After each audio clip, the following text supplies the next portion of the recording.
Have you ever wanted all of the benefits of a relationship without the responsibility that comes with it? Now that's how many of us treat our relationship with God, even if we don't realize it.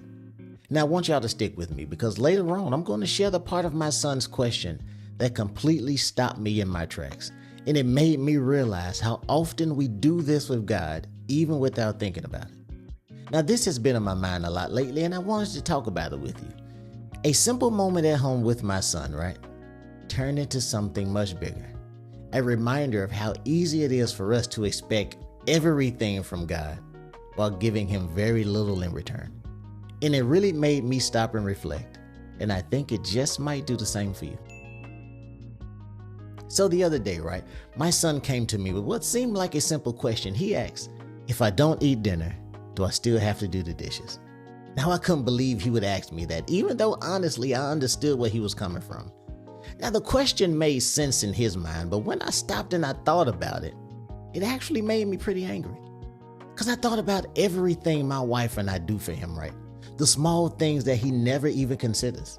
You know, we bought him a phone. We buy him video games. We make sure he has clothes, shoes, a bed to sleep in, food to eat, internet, heat, air conditioning, rides to practices, help with schoolwork.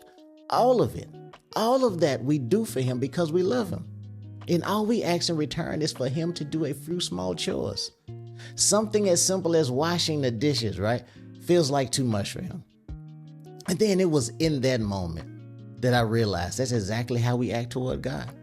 We love the blessings. We love the protection. We love the answered prayers he gives. We love the peace he provides, the comfort, the open doors. But when God asks us to forgive someone, to give generously, to be patient, to spend time in his word, to serve others, we hesitate, don't we?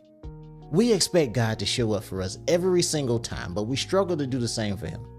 It's like we want the meal without ever wanting to help clean up. And as a parent, I love my son enough to teach him that real love involves responsibility. I don't just give, I guide.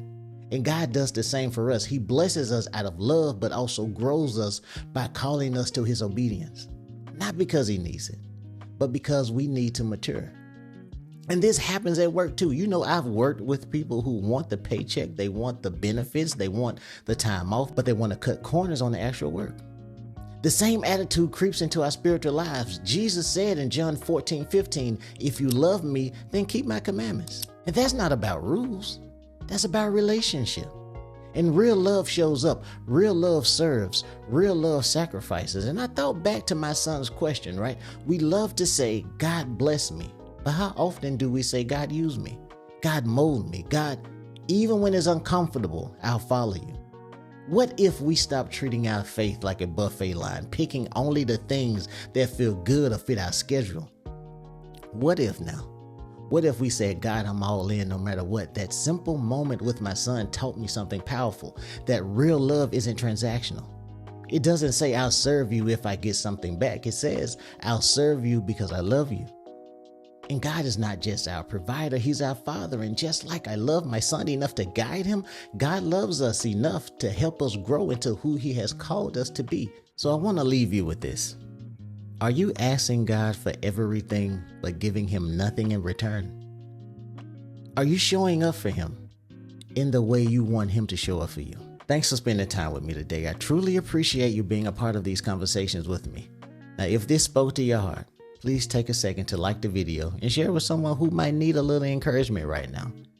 And if you're not already connected, I would love for you to subscribe and continue walking with me on this journey. Because where impossibility ends, God begins. Stay blessed.